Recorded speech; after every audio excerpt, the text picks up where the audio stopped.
ये राजमहल, ये सिंहासन मुझे रानी नहीं बनाते हैं। झांसी के लोगों का प्यार, उनका विश्वास मुझे रानी बनाता है।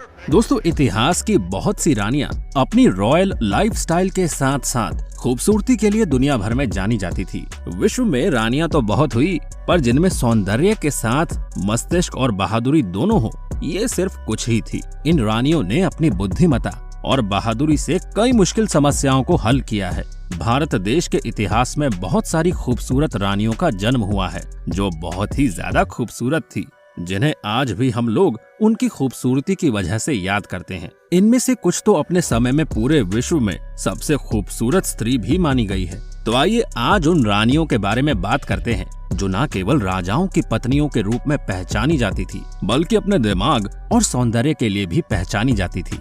रजिया सुल्तान। रजिया अल दिन शाही नाम जलालतुद्दीन रजिया, इतिहास में जिसे या रजिया सुल्ताना के नाम से जाना जाता है, दिल्ली सल्तनत की सुल्तान थी। रजिया ने 1236 से 1240 तक दिल्ली सल्तनत पर शासन किया। देश के इतिहास में रजिया सुल्तान का नाम किसी परिचय का मोहताज नहीं है।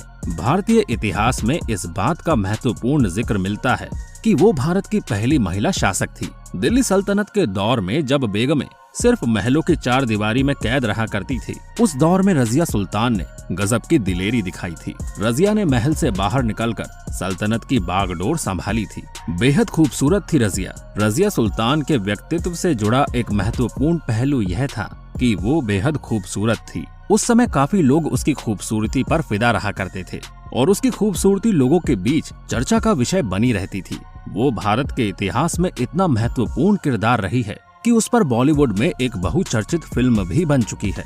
रजिया सुल्तान ने अस्त्र शस्त्र का ज्ञान भी लिया था और वो खुद को किसी पुरुष से कम नहीं मानती थी। रजिया सुल्तान की जिंदगी इतनी दिलचस्प रही है कि उसके संक्षिप्त शासन के बावजूद इतिहास में उस पर बहुत कुछ लिखा गया है। रजिया दूसरी महिलाओं से पूरी तरह अलग थी। वो पुरुषों की तरह कपड़े पहनती थी और खुले दरबार में बैठती थी। उनके अंदर एक बेहतर शासिका के सारे गुण थे। एक समय ऐसा भी आया जब लग रहा था कि रजिया दिल्ली सल्तनत की सबसे ताकतवर मलिका बनेगी, लेकिन रजिया के अफ्रीकन गुलाम जमालुद्दीन याकुत के साथ रिश्ते के कारण ऐसा नहीं हो पाया। याकुत रजिया सुल्तान को घोड़े की सवारी कराता था। इस दौरान दोनों में नजदीकियां बढ़ गई और रजिया ने उसे अपना पर्सनल अटेंडेंट बना लिया।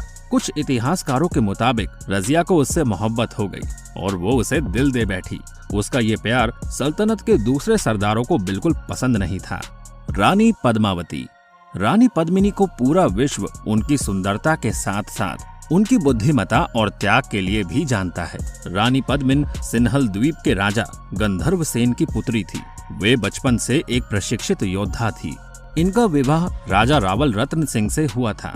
एक बार धोखे से चित्तौड़ के राजगुरु राघव चेतन ने उन्हें देख लिया और उसने रानी पद्मिनी के सौंदर्य का बखान अलाउद्दीन खिलजी के सामने किया। खिलजी ये सब सुनकर उसे देखने के लिए उत्साहित हुआ और उसने चित्तौड़गढ़ की ओर प्रस्थान किया। उस समय किसी राजपूत स्त्री का किसी गैर पुरुष के सामने जाना एक अक्षम्य अपराध माना जाता था।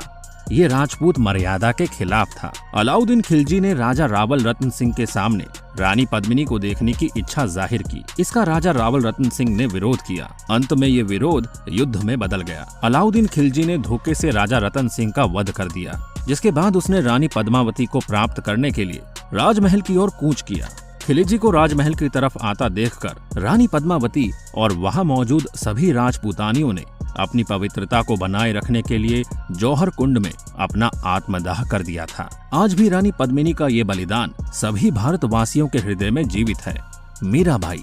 मीराबाई हिंदू राजकुमारी थी और भगवान कृष्ण की भक्त थी। मीराबाई अपनी सुंदरता और अपने लिखे कृष्ण भजन और अपनी मधुर आवाज के लिए जनप्रिय थी। मीराबाई अपने सौंदर्य के साथ साथ अपनी कृष्ण भक्ति के लिए भी जानी जाती है।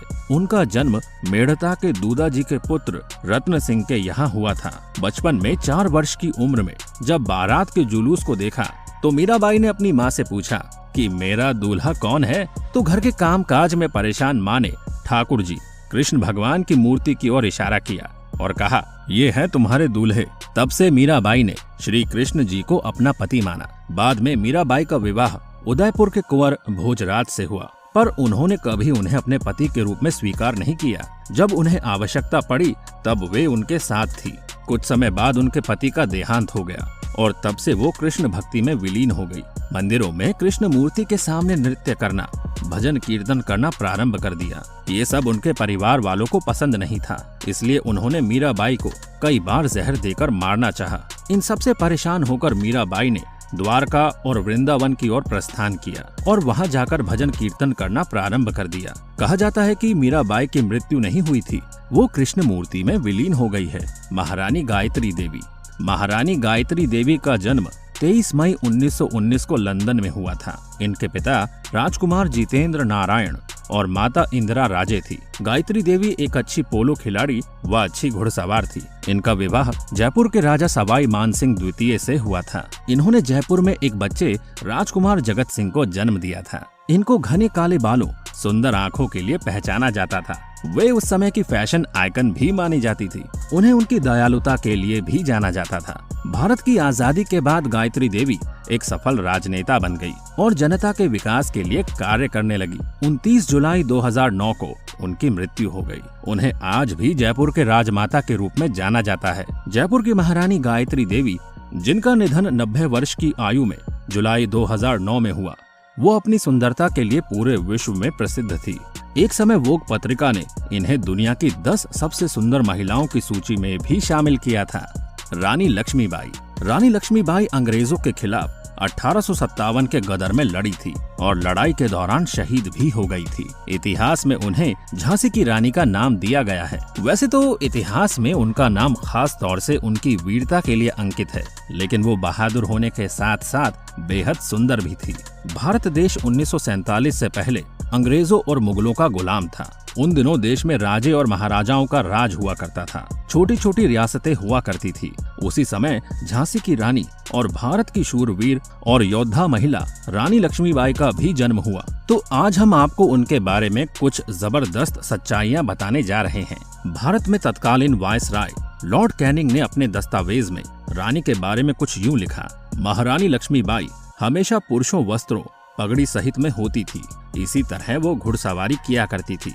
वो सुंदर नहीं थी, उनके चेहरे पे चेचक के दाग थे, फिर भी उनकी आंखें और देह यष्टि अत्यंत खूबसूरत और सम्मोहक थी। वो हमेशा सोने की पाजेब और सिंधिया की शाही मोतियों का हार पहने रहती थी। क्रिस्टोफर हिबर्ट अपनी किताब the great mutiny of India 1857 में लिखते हैं, रानी लक्ष्मीबाई सुंदर थी, हठी थी, लेकिन अधिक जिद्दी नहीं। उन्होंने सर रॉबर्ट हैमिल्टन नाम के अंग्रेज अफसर के हवाले से लिखा, झांसी की रानी लक्ष्मीबाई एक अत्यंत विनम्र और होशियार युवा महिला थी। बता दे कि महारानी लक्ष्मीबाई बहुत फेमस है। इसने कई युद्ध लड़े हैं। इसको झांसी की रानी के नाम से भी जाना जाता था। इसने अपने राज्य को बचाने के लिए अपने प्राण त्याग दिए थे। इनके बारे में बता दे कि इनका चेहरा सिर्फ एक ही अंग्रेज देख पाया, जिसमें भी रानी लक्ष्मी की मर्जी थी। रानी लक्ष्मीबाई की मौत एक अंग्रेज सैनिक की कटार सर पर लगने की वजह से हुई थी।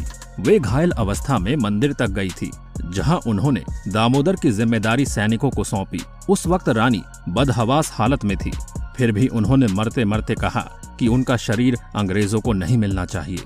खैर, तो दोस्तों, आप इनमें से किस रानी की सुंदरता पर मोहित हो चुके हैं? हमें कमेंट करके जरूर बताइएगा। साथ ही हमें ये भी बताइएगा कि आपको इनमें से किस रानी का इतिहास जानकर हैरानी या फिर खुशी हुई होगी। तो मिलते हैं अगले वीडियो में।